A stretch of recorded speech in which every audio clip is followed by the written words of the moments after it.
Bom, pessoal, estão dando continuidade aí para a parte principiológica do direito administrativo.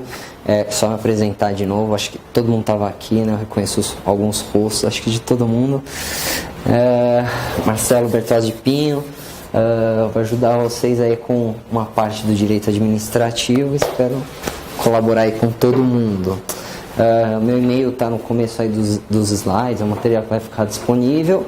E se tiver alguma dúvida, sugestão, só encaminhar aí que na medida do possível vou respondendo, tá bom? Prometo não demorar muito. Bom, a gente terminou na última aula o princípio da motivação e agora a gente começa nos últimos princípios aí que eles vão trazer alguma situação similar a outros ramos do direito, né? A começar com a razoabilidade e proporcionalidade, que é um princípio muito mais vai ser muito mais discutido talvez no âmbito do direito constitucional ou até mesmo no âmbito do direito penal, certo? O que é importante aqui? Importante aqui é saber que no âmbito administrativo esse também é um princípio que ele é muito costumeiro, ele é muito utilizado em decisões, principalmente quando você está falando de processos administrativos. Dá um exemplo, licitações. É bom licitações porque elas servem para bastante coisa. Lá na parte das penalidades a gente tem penalidades que vão de uma mais leve até uma mais grave. Por exemplo, a multa. Multa, de certa forma, você pode falar que é uma sanção leve, quando de outro lado você tem a suspensão ou a declaração de inidoneidade, né? Ao aplicar uma multa, uma sanção, é razoável aplicar uma multa ou é razoável aplicar uma declaração de inidoneidade? Então, a proporcionalidade, a razoabilidade vão se fazendo presente aqui no âmbito administrativo. Observações aqui que eu coloquei, importante, talvez a origem de cada uma.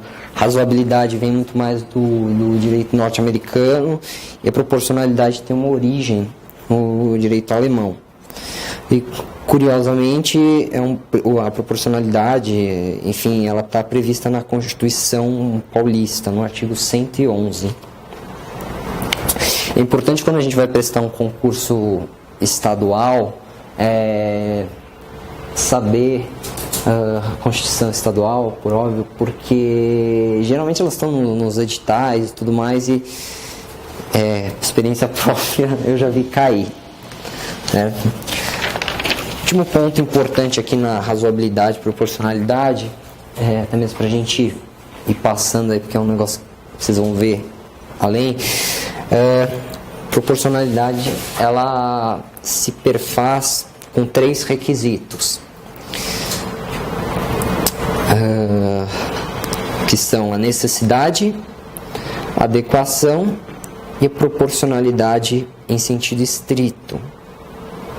São os requisitos que vão balizar uma conduta entre ela ser proporcional ou não proporcional, desproporcional.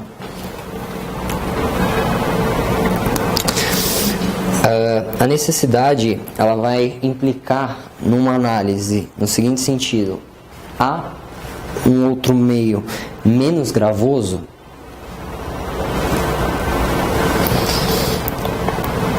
A adequação consiste numa análise de se determinada conduta atinge a sua finalidade. Enquanto a proporcionalidade em sentido estrito vai ser esse efetivo controle entre o ato adotado e o fim desejado. Uma passada bem por cima, assim, para enfim, complementar os estudos. E outro ponto importante, razoabilidade. De certa forma, ele foi previsto aí com a emenda constitucional de 45 de 2004, quando a gente fala da duração razoável do processo.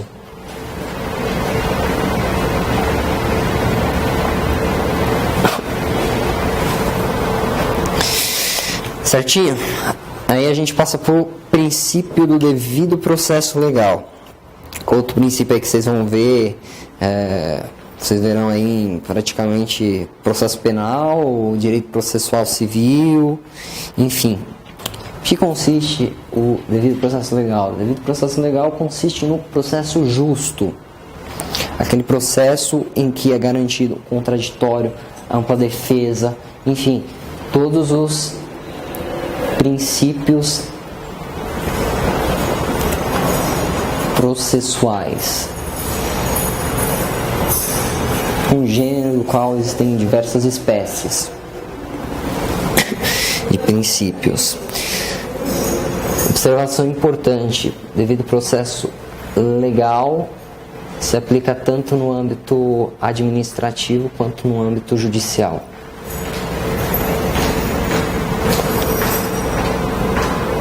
Então, se você tem um processo administrativo, por óbvio, ele vai ter que respeitar o processo legal, ampla defesa, contraditório, os direitos aí inerentes. Outra observação importante: o devido processo legal é composto por duas facetas, uma adjetiva e uma substantiva. Faceta. Em resumo, a faceta adjetiva implica basicamente no respeito a essas regras processuais. Isso é, ninguém poderá ser privado de seus bens ou ser condenado sem contraditório e ampla defesa. Ele se liga ao procedimento.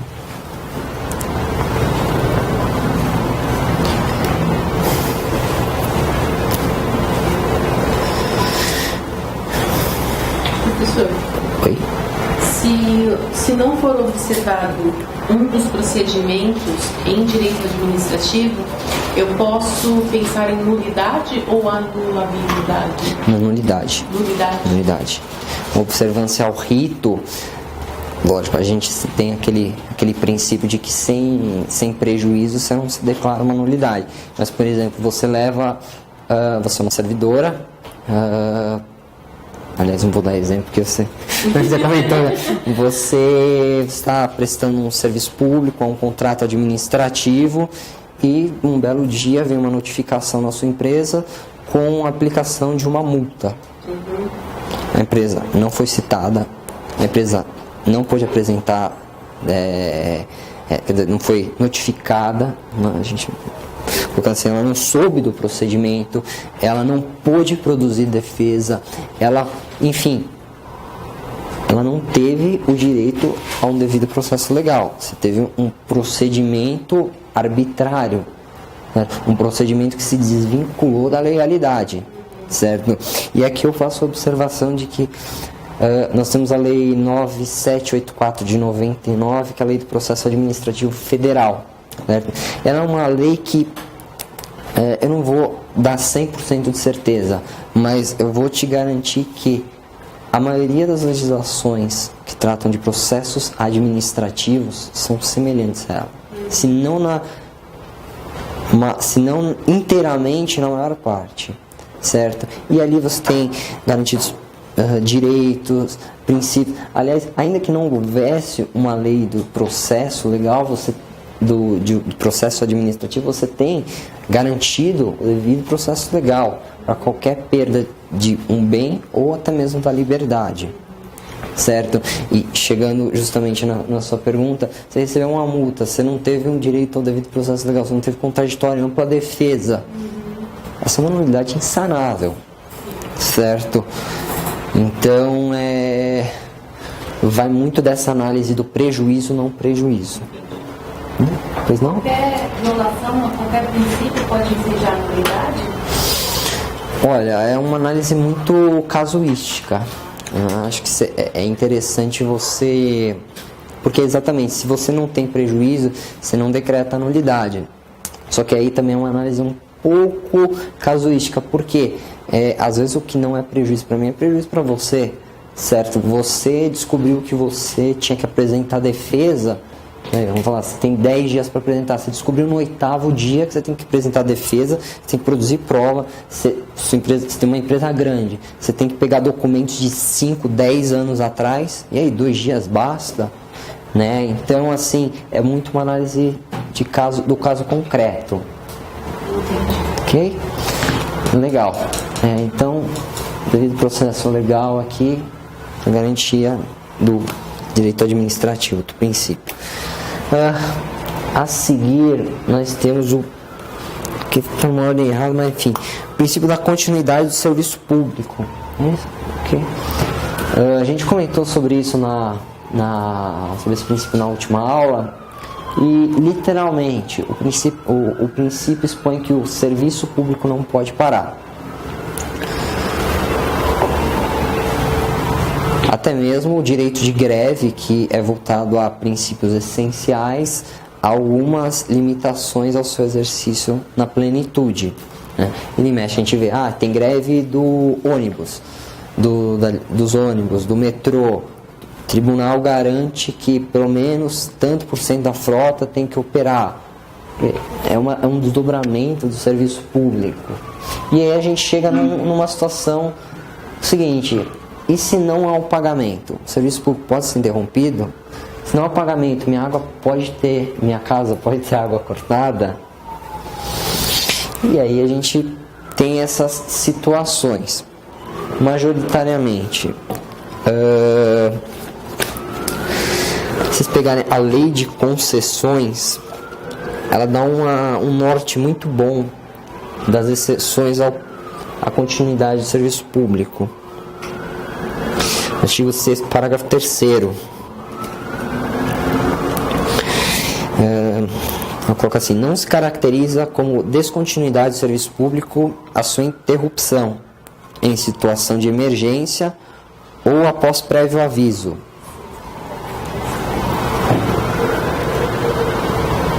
Lógico, na situação de emergência você caiu um raio, destruiu uma torre importante, não tem como avisar, né? Por outro lado, o aviso prévio é importante em situações de ordem técnica, segurança, instalações ou inadimplemento.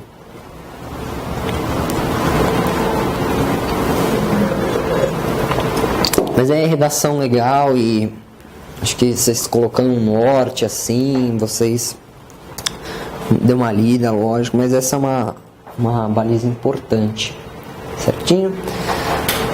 Aqui, como eu já disse na outra aula, mas eu preferi fazer slides muito mais com palavras-chave, porque lei da concessões, ausência de interrupção. Poxa, o que fala aqui? Não sei se vocês usam, mas para mim é essencial usar a consulta pela internet da lei. Você já vem tudo atualizado. Legislação estadual e municipal às vezes é um pouquinho mais complicado, tá? Mas a legislação federal, ela é bem certinha. Se é uma emenda já aparece, tal, arriscado, sei lá, interrupção, aviso prévio. Então você vai que vai. Princípio da finalidade. Eu trouxe esse princípio aqui porque, enfim, pelo menos não tive na faculdade, eu acho.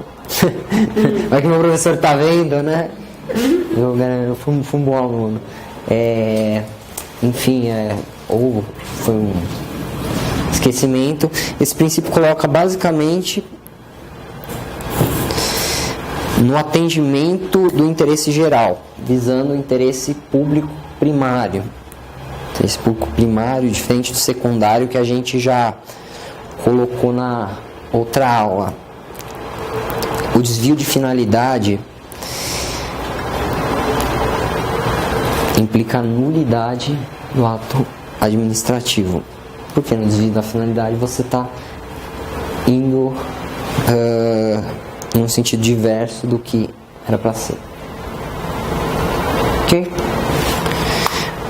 Gente, estou passando bem rápido aqui para a gente também continuar nos próximos, na parte mais relevante da administração pública. E assim, são princípios que vão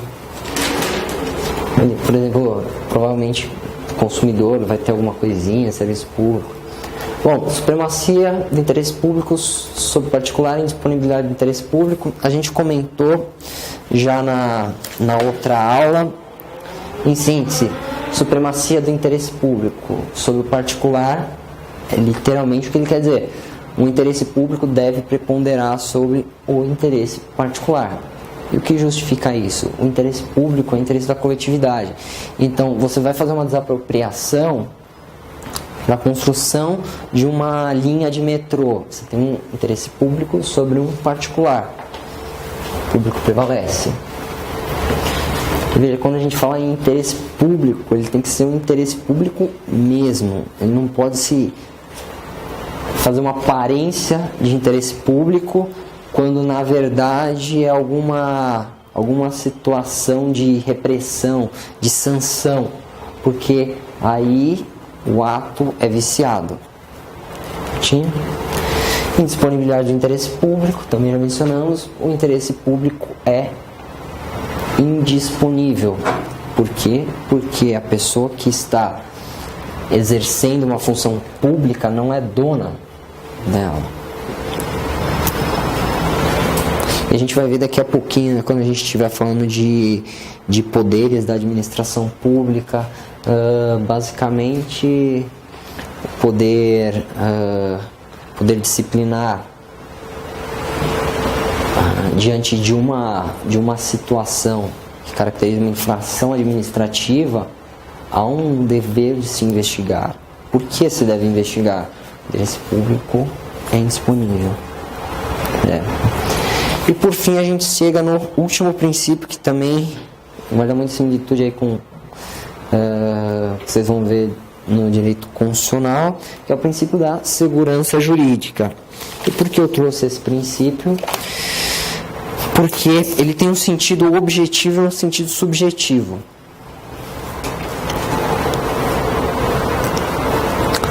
O sentido objetivo é o artigo 5º, inciso 36 da Constituição.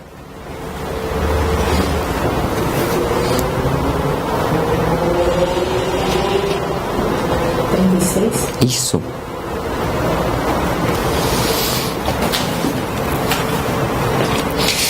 E o sentido subjetivo da segurança jurídica, ele implica na proteção à confiança legítima. Não sei se vocês já ouviram falar dessa situação, mas a confiança legítima, ela é mais ou menos o que a boa-fé é para o âmbito do direito privado. Certo?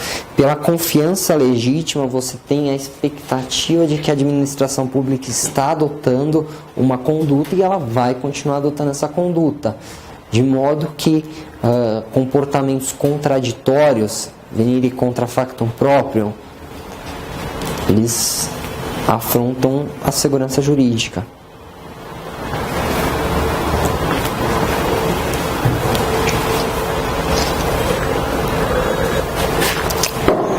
Certinho, pessoal?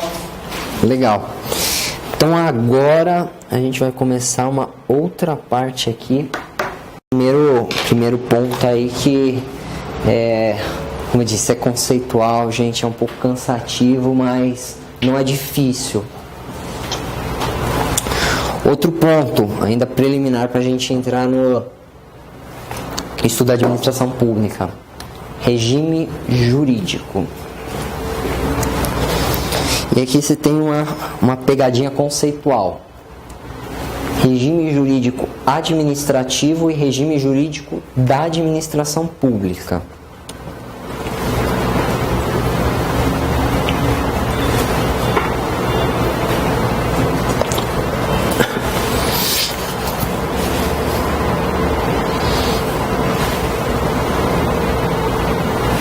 Quando a gente fala de regime jurídico, a gente faz uma análise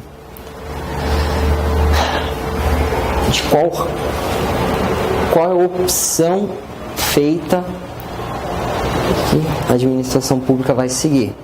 Ou seja, regime jurídico de direito público ou regime jurídico de direito privado. Regime jurídico administrativo. Como regra, a escolha é feita pela lei. Novamente, aqui ó, princípio da legalidade. A legalidade é o ponto de partida de todo o direito administrativo, porque né, a administração pública age de acordo com a lei. Então, de repente, esse é um pensamento que vale a pena se tiver uma dúvida. Tá, tem lei? Não. Tá bom. Vai fazer quero acessar esses autos administrativos. Não, só com procuração assim, onde está a lei? Isso é muito comum, certo? Só se pode exigir o que está na lei, certinho? Por outro lado, quando a gente fala de regime jurídico da administração pública, que é a nossa próxima matéria, a gente está falando das sujeições e prerrogativas a que a administração pública se submete. Quer dizer, a administração pode muito, mas não pode tudo. Porque ela pode muito por ter prerrogativas, mas ela não pode tudo por ter sujeições. Sujeições seriam uma lei, Seriam restrições. E, assim, seguindo o cronograma, acho que qualquer livro que vocês pegarem aí vão mais ou menos num roteiro mais assim, até. A única coisa que eu fiz foi inverter os princípios antes da administração. Eu acho que fica mais fácil. Como ninguém falou nada, é mantido. Vamos lá.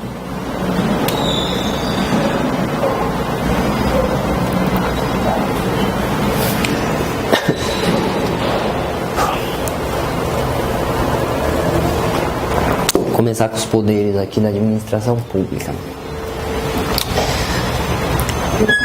A gente costuma fazer menção a 4 tipos de poderes da administração pública.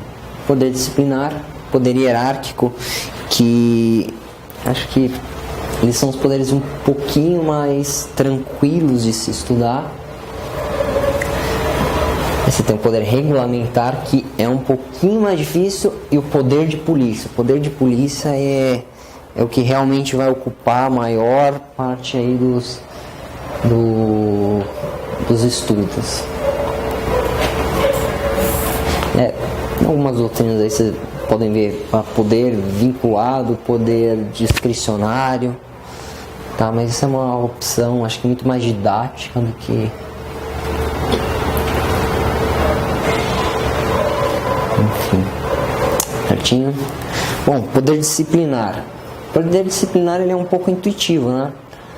Porque ele consiste na obrigatoriedade do administrador, ao verificar um ato que possivelmente implique uma infração administrativa, investigar e, se for o caso, punir.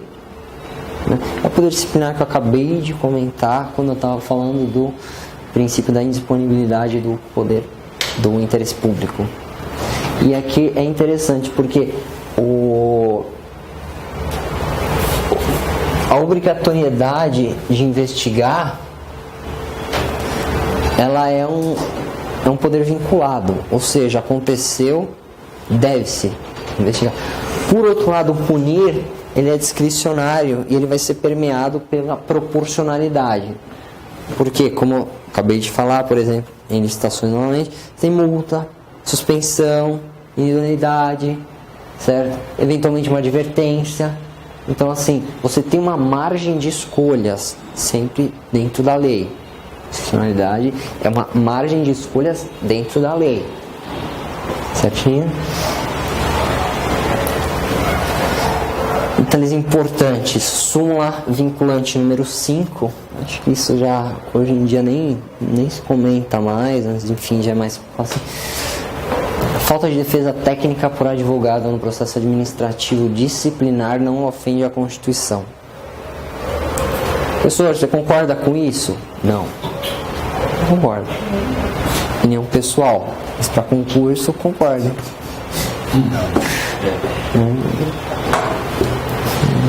Veja aqui uma ratio muito Rapaz, acho que concorda também. Relações públicas, relações privadas.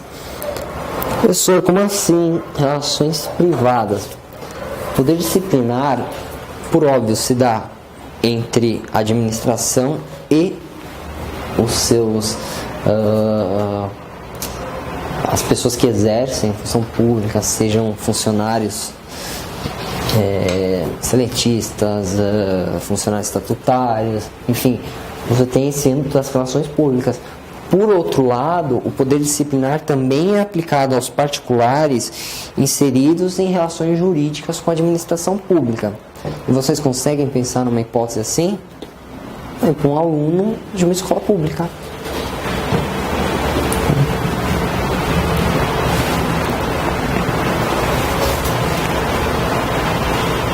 A coisa, quando vai ganhando exemplo, ela vai ficando mais real, né? Legal. Bom, falei de devido processo legal, sabendo que o poder disciplinar pode aplicar uma penalidade, e para aplicação de qualquer penalidade você tem que ter um prévio procedimento administrativo. Por óbvio que ela sempre vai ser permeada por contraditório, por defesa, etc, etc. Então, como eu disse, esse é o poder, acho que um pouquinho mais palpável, um pouquinho mais fácil de se entender, ele não é tão detalhado, assim como o poder hierárquico. Marcelo, eu fiquei com a dúvida, no seguinte sentido. Você falou que o poder disciplinar é articulado e o fato de punir é discricionário. Mas quando o princípio da legalidade para reger a administração não estaria aplicado nos dois casos? Assim, é um negócio... Infração. Ficou difícil entender, por exemplo, eu cometo uma infração administrativa. Aí o ato, no processo administrativo, o ato de punir é vinculado. Não, ao contrário. O ato de abrir o PAD é vinculado. Isso. E aí a pessoa lá, o gestor, vai aplicar a punição discricionária, não consegui entender. Aí que está o X da questão. Ele vai ter que investigar. Sim. Ok? Quanto ao punir, realmente aquela hipótese ela tem que ser sancionada? Ok. Você tem quais sanções? Tá. Então a discricionalidade se dá pela escolha das sanções. Discricionalidade sempre é liberdade que você tem de agir dentro da lei. Tá. Mas, por exemplo, assim, foi constatada a infração, tem que punir, digamos, seja lá, demissão, e não vou aplicar a demissão. Isso o administrador público não pode fazer. Ele teria que se justificar em muito. Tá. Certo? Porque assim, voltando lá atrás, o princípio da motivação. Certo? Seja para aplicar uma advertência, uma multa, ele tem que dar essa fundamentada, certo? O porquê desta e não aquela. Então vamos dizer assim, excluindo uma hipótese em que diga-se expressamente, diante desse fato será aplicável tal pena, certo? Se você tem uma margem de escolhas, você vai ter que escolher uma delas. É óbvio. Mas a questão é a seguinte: qual é a que mais se aplica àquela situação? Isso remete ao princípio da proporcionalidade. Certinho? E aí você tem um grande problema, porque, por exemplo, você aplica uma multa. Uma multa numa sanção. Você leva isso para o judiciário. Isso é desproporcional. Você vai estar entrando numa parte complicada do ato administrativo. Você vai estar entrando na razão pelo que foi decidido, certo? Lembra também daquela teoria dos motivos determinantes. Uma vez que a administração fundamentou em algo, ela vai ter que ir com esse algo até o fim. Agora, se esse algo não existe, você não tem um motivo. Então você tem a nulidade. Mas o que interessa aqui, deu uma devagada, é que o ato de punir é que você terá lógico, se a lei não impor alguma penalidade específica, você tem uma certa margem de escolhas. Certinho? Essa dúvida? Tranquilo, pessoal? Poder hierárquico. quando a gente fala em hierarquia, acho que também é um negócio muito simples, porque você vai se lembrando de um superior e uma pessoa subordinada, certo? Então, é exatamente isso, só que aplicada no âmbito administrativo. Um escalonamento vertical de funções. Efeitos do poder hierárquico. Você tem poder de comandar, de comando, de dar ordens, poder fiscalizatório, poder de revisão, poder de delegação e avocação. O primeiro poder de comando, acho que também, novamente, é bem palpável na exata medida em que a autoridade superior dá ordens para a autoridade inferior. Inferior talvez seja meio pejorativo, né? Autoridade subordinada.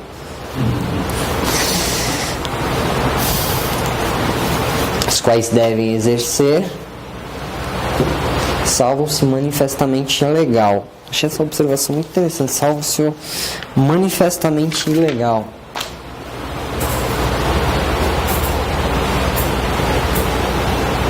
Isso lembra um pouquinho o direito penal, né? Salvo se manifestamente ilegal.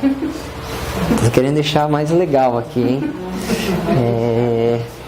Poder de fiscalização. Novamente, você tem um superior que ele vai fiscalizar os atos dos seus subordinados. Por outro lado, o poder de revisar. Poder de revisão. Que princípio ele é muito ligado? A gente viu na outra aula. Vou dar uma ajuda para vocês porque já faz um tempinho. Poder de autotutela. Certo? Lembre-se, a administração pode revogar e anular. Revoga-se atos legais por critérios de conveniência e oportunidade e anula ato ilegal porque deles não surtem efeitos. Atos.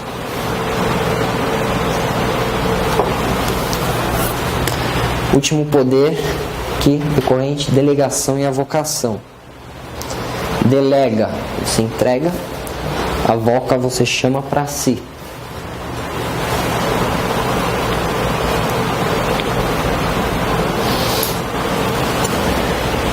Delegação e avocação sempre mediante lei, viu, pessoal?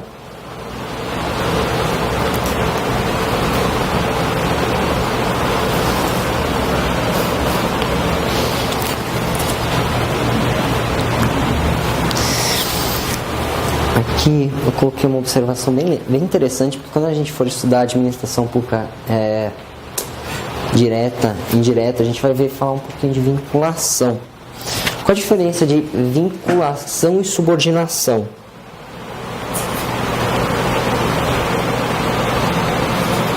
A subordinação, ela pressupõe uma hierarquia no interior do ente.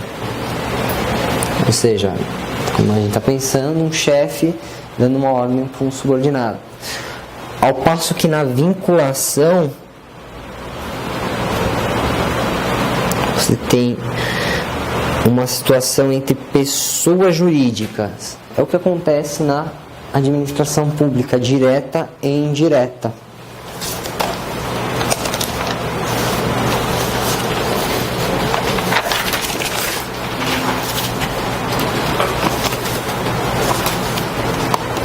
Acho que eu trouxe uns termos aqui que ficam mais interessantes.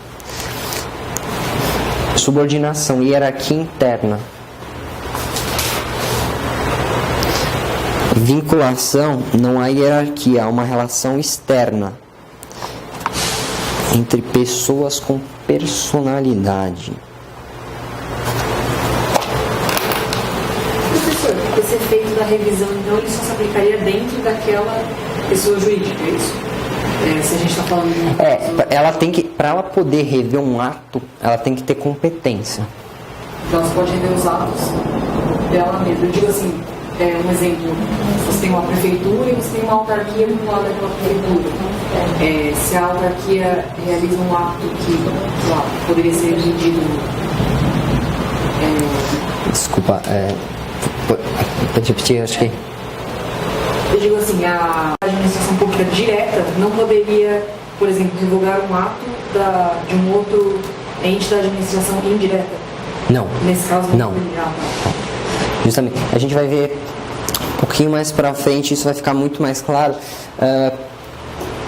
A gente tem dois tipos de recurso. A gente tem o recurso, não só dois tipos, num exemplo, a gente tem o recurso hierárquico e o recurso hierárquico impróprio. Certo? Recurso hierárquico pressupõe relação de hierarquia. Quer dizer, você recorre, você faz um recurso para uma autoridade superior. Agora, o impróprio, ele vai uma outra pessoa que não é superior, vai para um... Entendeu? Acho que a gente vai explicar isso, de repente, enfim, talvez eu dê uma passada aqui por cima. Mas enfim, é essa a ideia. Para você fazer uma revisão, você fazer autotutela, você tem que ter competência. Por exemplo, um presidente da República, um ministro de Estado de Saúde não vai poder rever um ato, sei lá, de um prefeito. Tá dizendo assim, no âmbito da administração direta. São as regras administrativas, tá? Espero ajudar para ele. Vou entender. Às vezes eu sou meio confuso, viu? Então se você não entender. Trouxe bastante material aqui porque também às vezes dá uma ligada, alguns julgados, então acho que, e assim, nunca decorei essa coisa de julgado. Eu achava sensacional o professor chega, não, porque no RESP tal, foi decidido isso. Falo, meu, que legal. Será que tem gente que cita na prova? Porque a memória não é das melhores, sabe? E dito isso, a gente chega numa parte um pouquinho mais difícil, que é o poder regulamentar.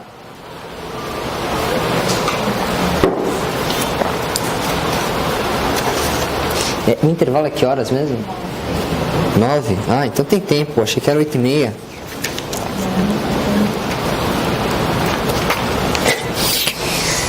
Poder regulamentar. Vou dar um conceito aqui que acho que vai ficar muito mais fácil para vocês. Aliás, o conceito está ali, né? Prerrogativa da administração pública de editar atos gerais para complementar leis e permitir a sua efetiva aplicação.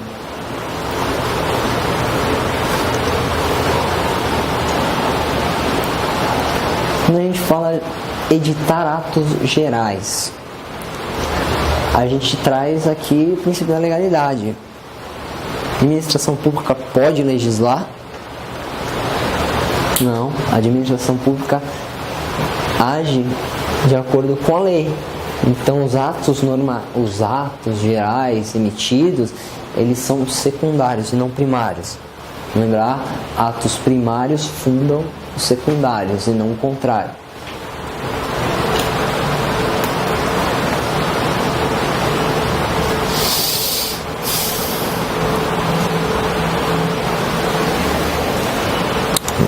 Já falo das exceções.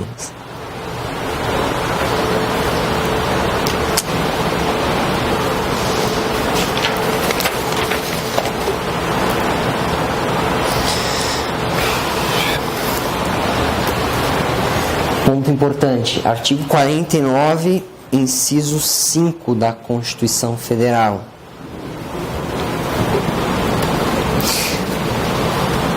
Cabe ao Congresso Nacional sustar atos do Executivo que exorbitem o poder regulamentar ou limites de delegação legislativa. Lembre-se, por um sistema de freios e contrapesos, um poder não pode se sobressair ao outro. Eles sempre devem, pelo menos, ser equilibrados.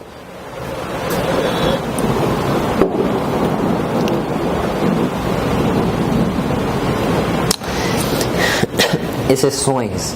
A polêmica dos regulamentos autônomos. A doutrina ela discute muito a respeito desse tema. Então, a gente alguns admitem, outros não admitem. Enfim, para o que interessa para a prova. Regulamentos autônomos são aqueles que são fundados diretamente na Constituição. A gente tem 3 exceções aqui. Depois vai dar uma lidinha com mais calma.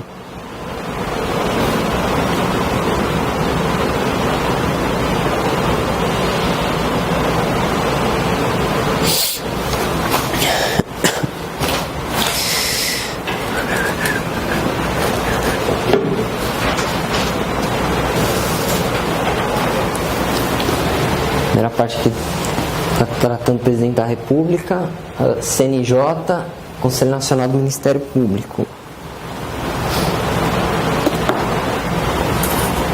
Ok?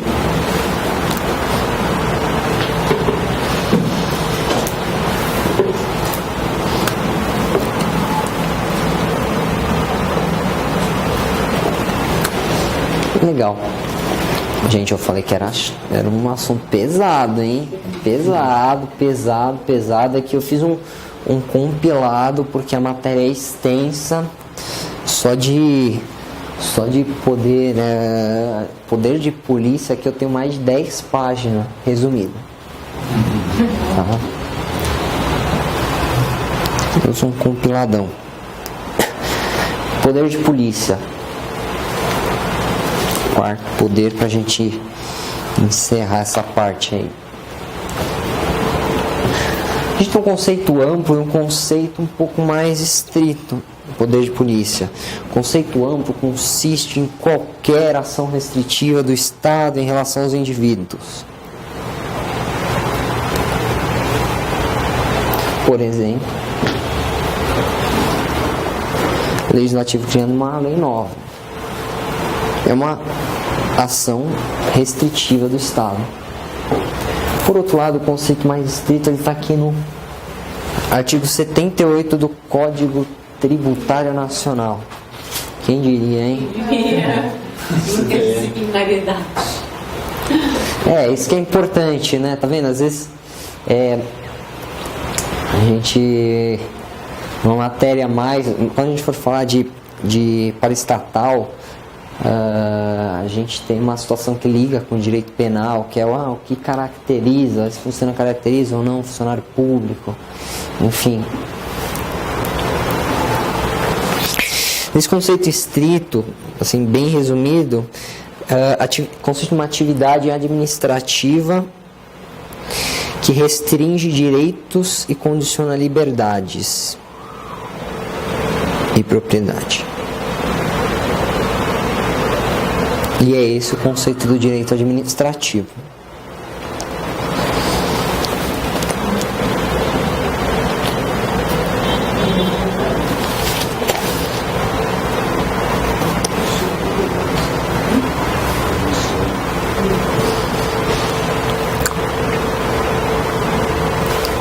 Outro detalhe, o poder de polícia também ele é mencionado na Constituição no artigo 145, segundo. 145? Isso, quando a Constituição fala taxas em razão do poder de polícia, utilização efetiva ou potencial dos serviços públicos.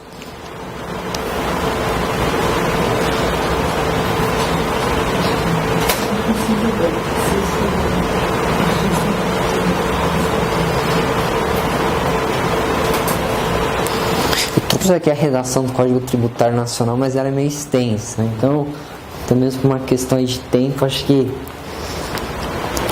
é desnecessário, tá?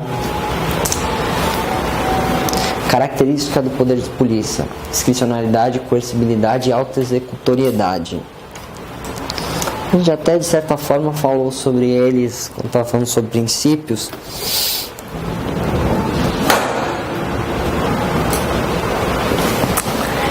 Discricionariedade.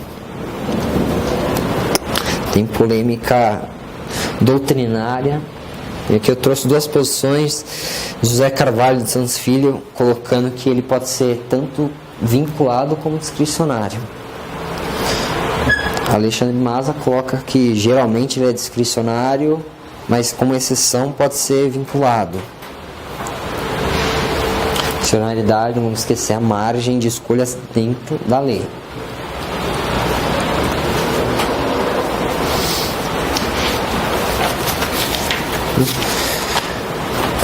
Coercibilidade.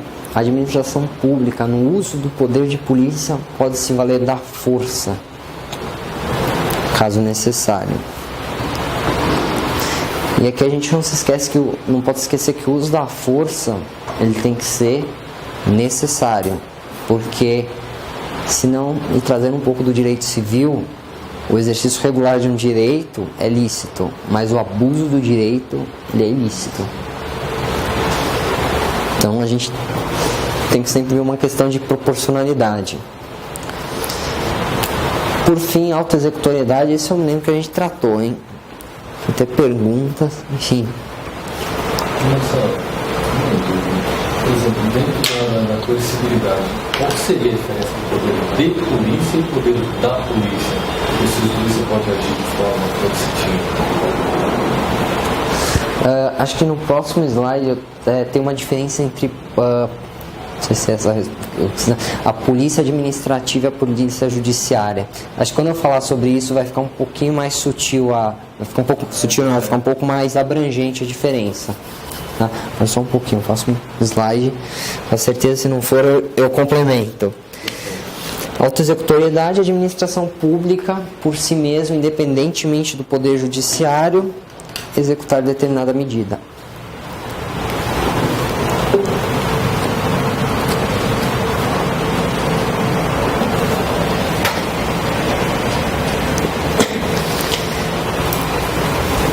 Essa observação aqui, poder de polícia e poder disciplinar. Qual a diferença do poder de polícia e o poder disciplinar? A diferença vai consistir justamente na análise do vínculo estabelecido na relação. Por quê? Lembra quando a gente estava falando de poder disciplinar? Eu coloquei que a gente pode ter poder disciplinar no âmbito das relações públicas e privadas. Pois bem, é uma relação, de certa forma, existente. Aqui não, o poder de polícia, ele não pressupõe uma relação dessa mesma forma. Ele não pressupõe que uma pessoa seja funcionário da administração pública para ser fiscalizado. Não pressupõe que seja um particular vinculado à administração pública de alguma forma. Certo? Então acho que essa é a diferença sutil. Vínculo especial. Professor, eu posso pensar que a diferença do poder disciplinar para o poder de polícia é que no disciplinar eu tenho um vínculo hierárquico. E no poder de polícia eu não tenho um vínculo hierárquico, mas eu tenho um vínculo de contratual, se for o caso, ou de permissão em relação à administração pública. Não seria bem, tá quase certo, mas assim, não seria hierárquico, porque aí a gente, assim, você precisa ter uma relação jurídica. Acho que você pensando na relação jurídica, a situação fica muito mais fácil. Aqui não tem uma relação jurídica na exata medida em que, nos termos do Código de Trânsito, do Código Tributário Nacional, considera-se poder de polícia atividade da administração pública que, limitando ou disciplinando direito, interesse, liberdade, regula a prática de uma... Entendeu? Aqui não tem um vínculo específico. Lógico, a não ser que você considere, o vínculo que eu tenho é que eu estou no mesmo território, mas não tem esse vínculo direto. Acho que você pensar na situação de um aluno de uma escola pública, num funcionário público, você visualiza um vínculo.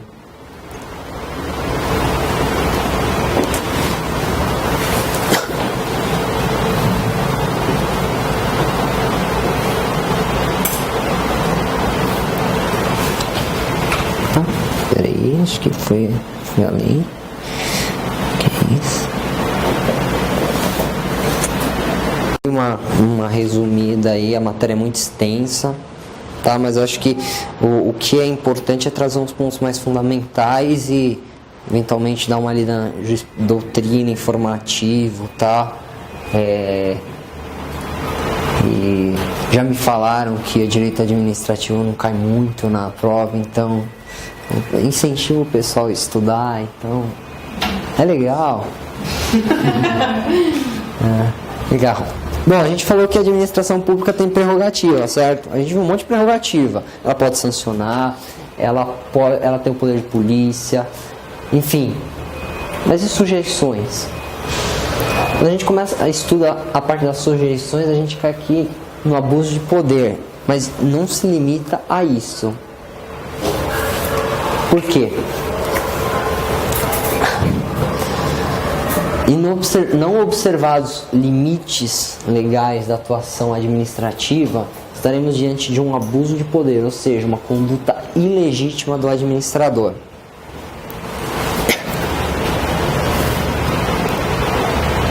Qual é a ação que tutela o abuso de poder? Ação constitucional. Mandado de segurança. Cabe mandado de segurança para tutela legalidade ou abuso de poder. Aliás, todo abuso de poder é uma ilegalidade. Certinho. Diferença. Abuso de poder é um gênero no qual decorrem duas espécies: excesso de poder e desvio de poder. Professor, é muita coisa. Mas não vem comigo que é fácil. Excesso de poder. No excesso de poder você tem um vício no tocante à sua competência. Ou seja, você pode ir até A, você vai até B. Você exerceu sua competência. Estamos falando de um excesso de poder. E aí fica um pouco mais nítido, porque é excesso. Desvio de poder, desvio de finalidade, o que a gente acabou de falar lá atrás, tudo se relaciona. A parte principiológica no direito administrativo é importantíssima.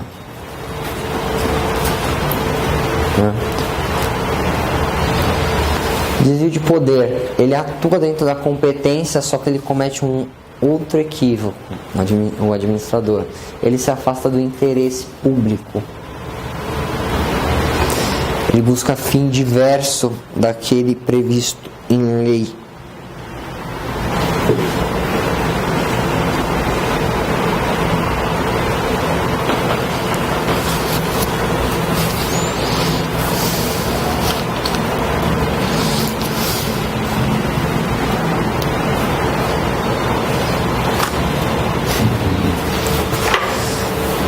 Três situações aqui que se ligam muito com o tema.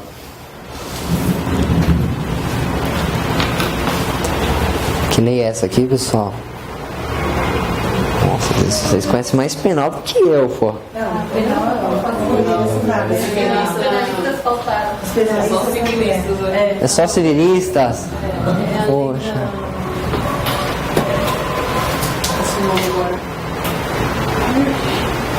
Tá em pauta no Congresso para dar uma mudada nisso daí. Não. Abuso de autoridade.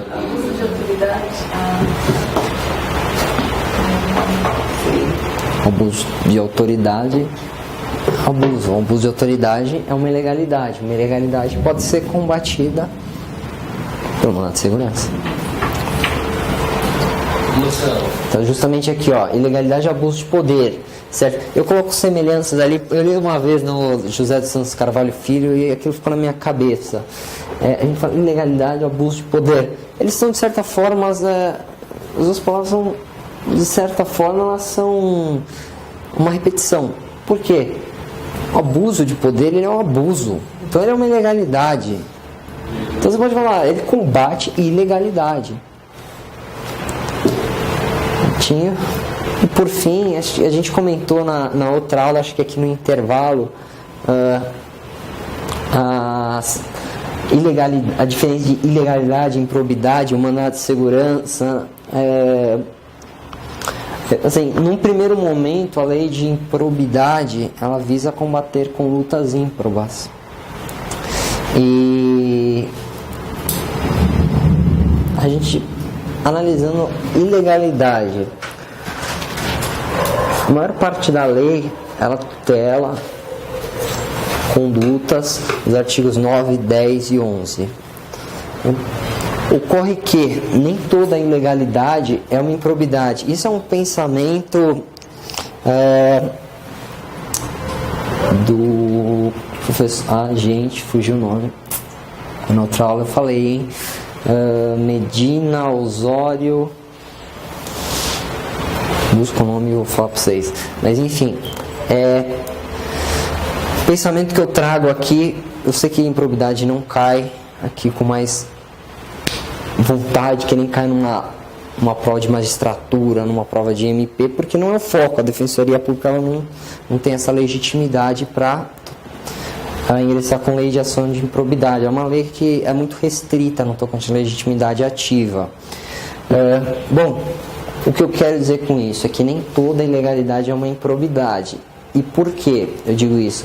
Porque se você considerar que qualquer ilegalidade é uma improbidade, sempre que uma sentença conceder a segurança reconhecendo uma ilegalidade, a conduta do agente seria ímproba. Então, o efeito seria catastrófico. A gente teria ação de improbidade sempre que tivesse uma concessão de segurança. Por que eu estou falando isso? É um pensamento muito legal, muito bacana e importante aí para eventualmente quem for se adentrar na área de improbidade ter esse viés, certo? A improbidade visa punir não uma pessoa que cometeu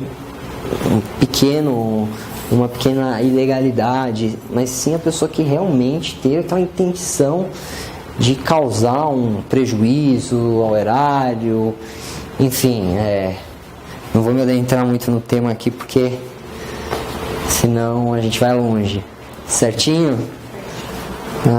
Então coloquei essa observação aí porque é importante.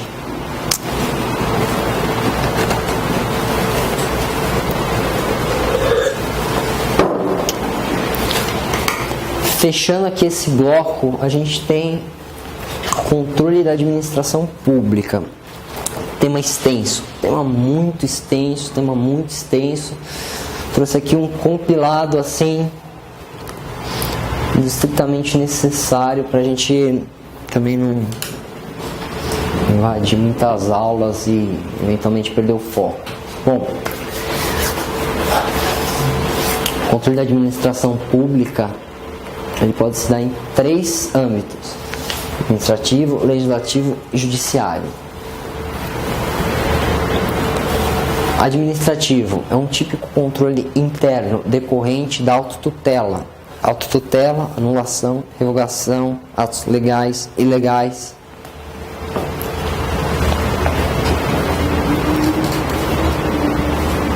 Eu trago 3 exemplos, que é o direito de petição, recurso administrativo, controle hierárquico. Importante, assuntos de exigência e garantia de reformácio impégios. Atualmente, com a súmula vinculante 21 e a 373 do STJ, você tem a ideia de que é ilícita a exigência de depósito de valores ou arrolamentos como condição da interposição de recurso administrativo. O pensamento aqui é muito simples. Se eu só posso recorrer mediante depósito, tem um óbice, certo? Que direito estaria sendo cerceado? Defesa, traditório, devido processo legal.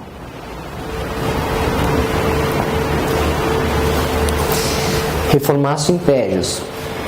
Vedação do reformácio impégios. O que é essa vedação? Essa vedação é basicamente, ela pode ser basicamente resumida no seguinte sentido: eu não posso recorrer e ver minha situação ser piorada. Bom, isso sim. Vocês são civilistas, mas no penal acho que a ideia fica muito mais simples, né? Só que aqui a gente tem uma peculiaridade. Você tem uma discussão doutrinária muito forte, jurisprudencial também, acerca do cabimento desse princípio no direito administrativo. Você vai achar posições falando que no direito administrativo ele é inviável. Você vai achar posições falando de que, no sentido de que ele é viável, e posições meio termo. A sui generis, famosa sui generis.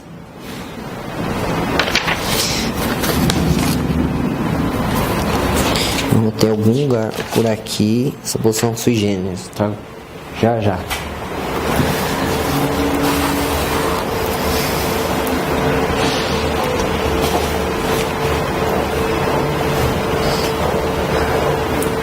Controle legislativo, prerrogativa conferida ao legislativo para fiscalizar a administração sob os critérios político e financeiro.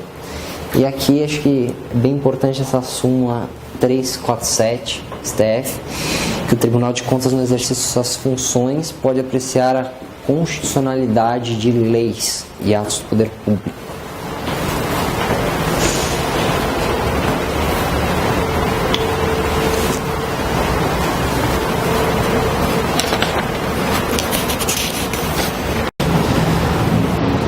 Professor, o que é o controle político? O que é o controle financeiro? Controle político. O controle político consiste na fiscalização dos atos ligados à função administrativa e de organização do judiciário e executivo. É um controle político. E quando eu falo político, a gente vai vamos lembrar de órgãos, das mais elevadas classes dos poderes. Executivo, legislativo. E quando a gente fala em controle financeiro, a gente vai na ideia de que o legislativo vai estar controlando a si, judiciário e executivo, em relação a receitas, despesas, gestão dos recursos públicos. Ou seja, finanças públicas. E aqui a gente tem na Constituição a emissão ao Tribunal de Contas da União, com os fundamentos dele, os tipos de controle. Gente, decoreba. Poderia fazer alguma frase legal com as iniciais, mas ninguém ganha de limpe. Limpe é melhor. Lembrando que o Tribunal de Contas é um órgão vinculado ao Legislativo, muito embora tenha o nome de tribunal. E por fim a gente tem o controle judiciário. A gente falou na outra aula dos sistemas de controle, sistema do contencioso administrativo e da unidade da jurisdição. Professor, eu esqueci, poxa, vê meu outro vídeo. Aproveita, dá um like lá, curtir. Cara, mas como eu sou legal, eu vou recapitular. No contencioso administrativo, você tem uma separação. Você tem a justiça administrativa, justiça e a judiciária. A justiça judiciária fica meio estranho, mas acho que a ideia que precisam ter é essa. Uma parte julga os conflitos administrativos e outros não administrativos. Sendo que em ambos os casos você tem a decisão final com os mesmos efeitos.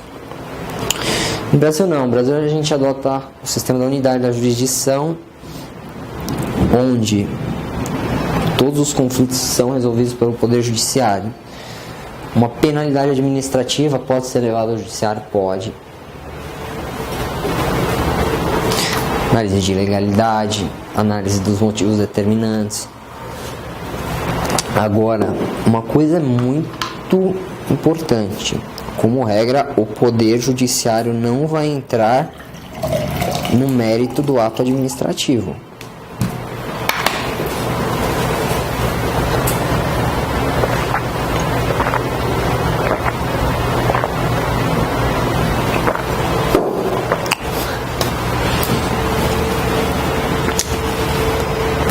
A exceção aí, reitero, teria dos motivos determinantes. É muito difícil você querer reverter uma penalidade administrativa. Dificílimo. Precisa de elementos concretos, que é justamente para evitar que qualquer coisa administrativa seja levada para o judiciário. Porque se ele não entra no mérito, como é que você vai ficar discutindo uma decisão? Mas exoneração, como é que fica? Então, é exatamente aí que estava a questão.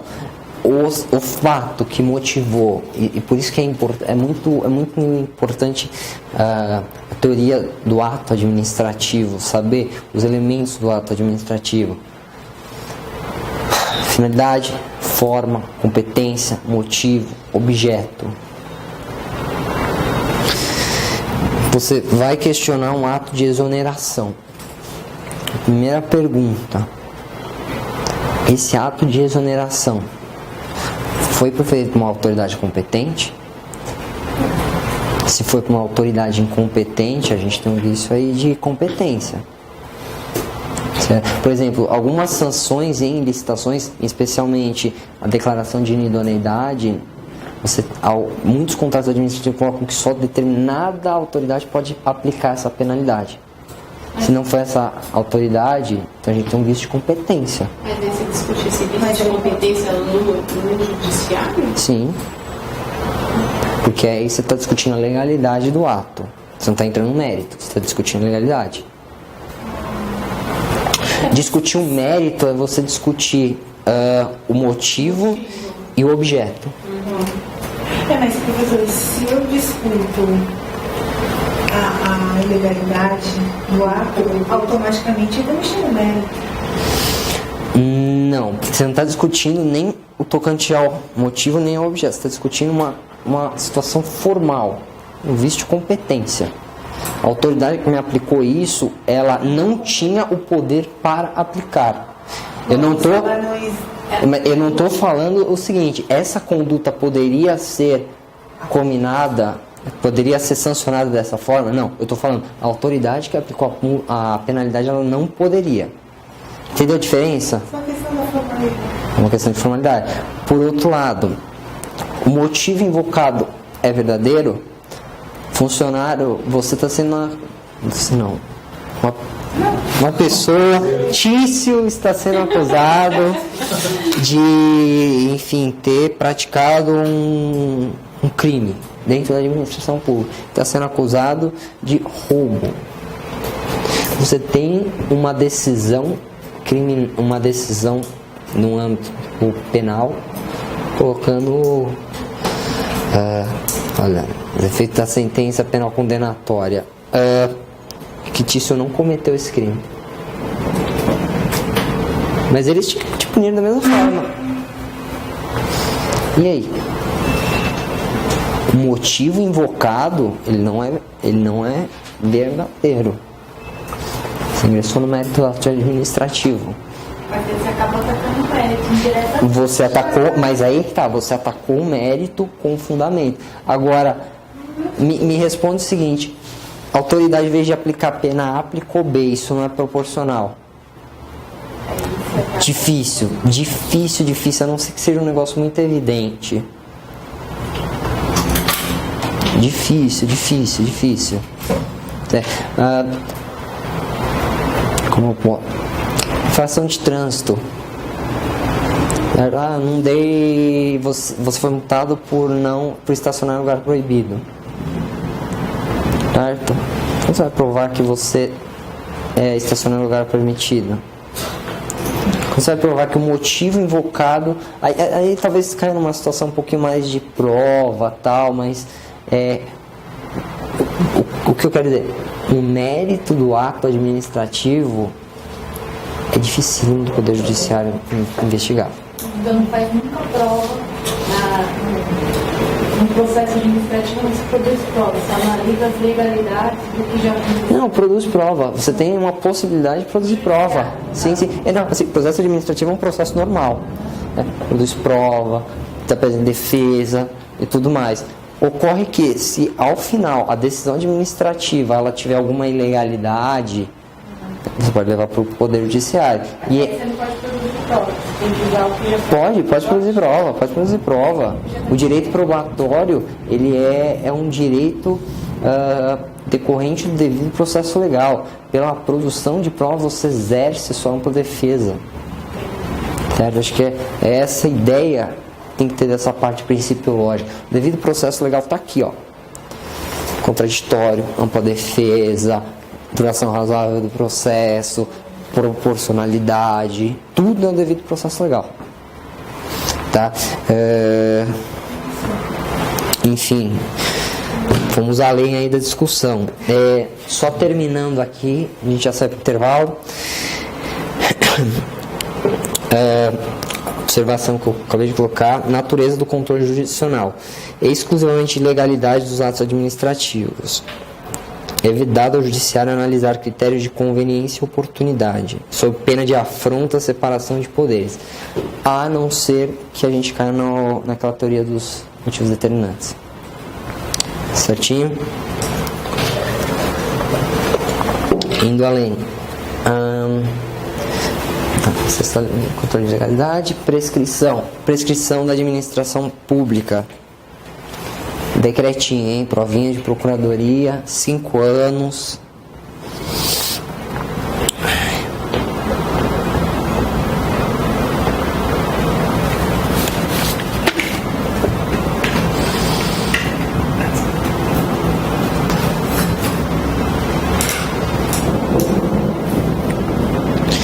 E aqui eu vou deixar, vou encerrar essa parte aqui porque também eu acho que é o... tem mais uma questão aqui. Tem órgão público. A gente pode pegar o órgão público e matar rapidinho? Sim. Tudo bem com vocês?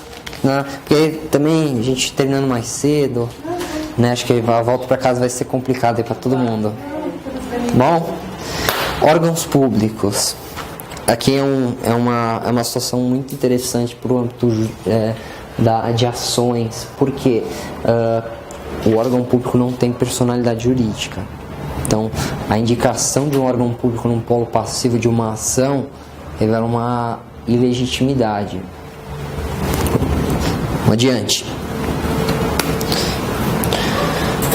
O Estado, sendo uma pessoa jurídica, manifesta sua vontade pelos seus agentes.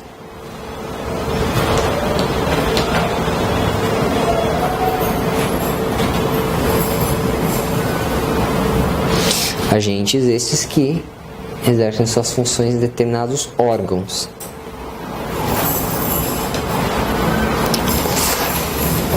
E aqui a coisa vai ficar muito fácil. Trazendo para um lado histórico.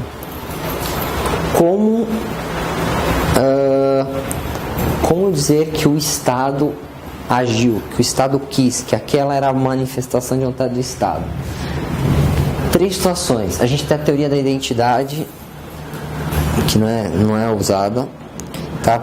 Ela sustentava que o agente público era o órgão público. Evidentemente, ela tem um problema. Ela não consegue explicar como existir esse no caso de não ter aquele, ou seja, ter um órgão público, mas não ter um agente. Segunda teoria, a teoria da representação. Nessa teoria, considerava-se o Estado como incapaz, sendo um agente público uma espécie de curador. Problema: essa teoria não consegue explicar como o Estado incapaz pode nomear alguém.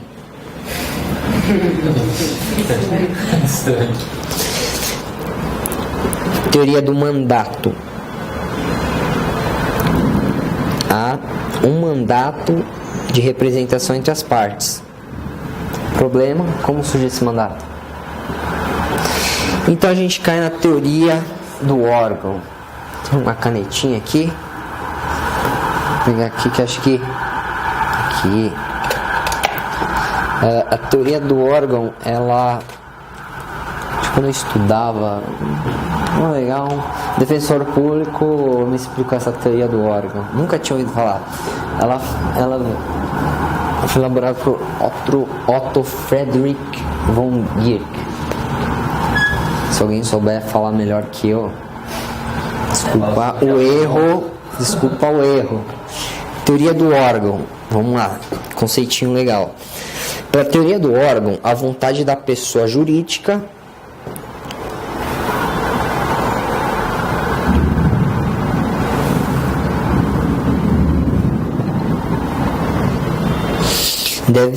a pessoa jurídica é exatamente aquela do órgão.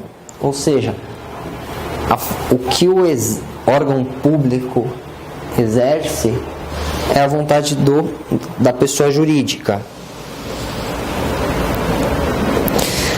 A vontade do órgão público é atribuída à pessoa jurídica que pertence. Vamos gravar bem isso. A vontade do órgão público é atribuída à pessoa jurídica que a pertence. E aqui eu vou dar um exemplo. É uma pessoa de vários órgãos. Todos os órgãos, a função de cada órgão é atribuída à pessoa. Os órgãos, eles são partes componentes dessa pessoa, de modo que a vontade delas é irrelevante, porque a vontade no fim acaba sendo dessa pessoa. Os diversos órgãos formam uma pessoa. É por isso que é uma teoria do órgão.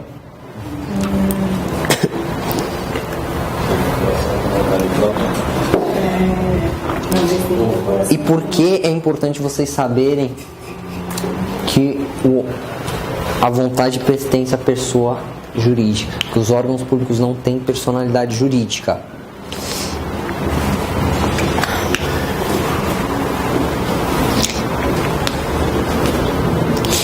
E o que fala, e daí? Não tem personalidade jurídica. E daí eu com isso?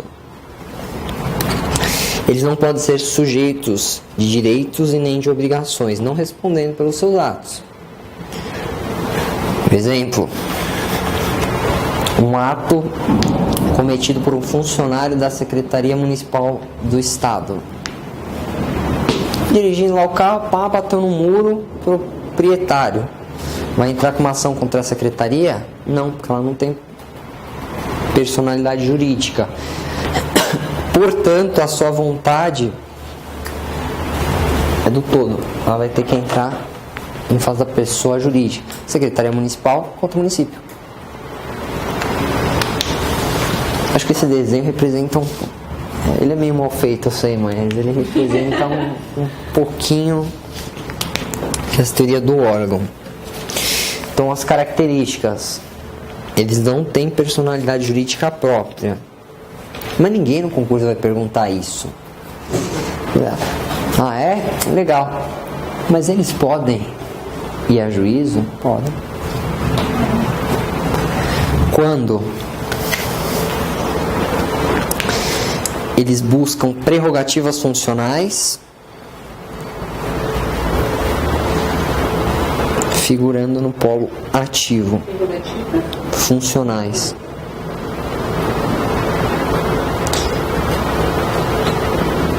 Exemplo, a Câmara Municipal indo a juízo para recreio do 10º, que é o repasse feito pelo Executivo.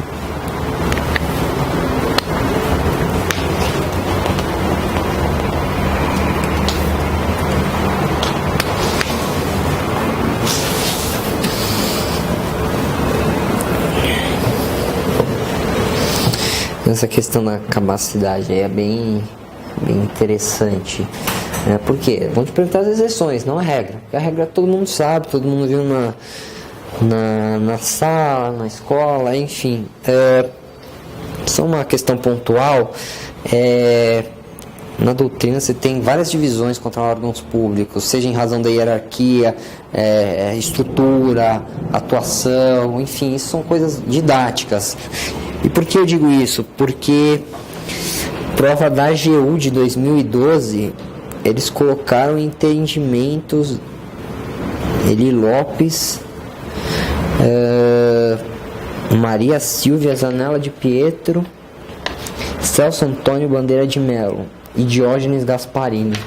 Tudo isso é uma questão. Tá. Então enfim, né? É interessante a gente também conhecer a nossa banca. Tá? Bom, importante. Deu para entender aqui o que é um órgão público? Ah, legal. Então isso é importante. Justamente por essa questão da responsabilidade. Então, assim, vocês nunca vão ingressar contra um órgão público. Certo? Você vai ingressar contra a pessoa que esse órgão compõe. Certinho? Então legal, gente. Vamos dar uma pausinha aí. Quanto tempo? 5, 10 minutinhos aí pro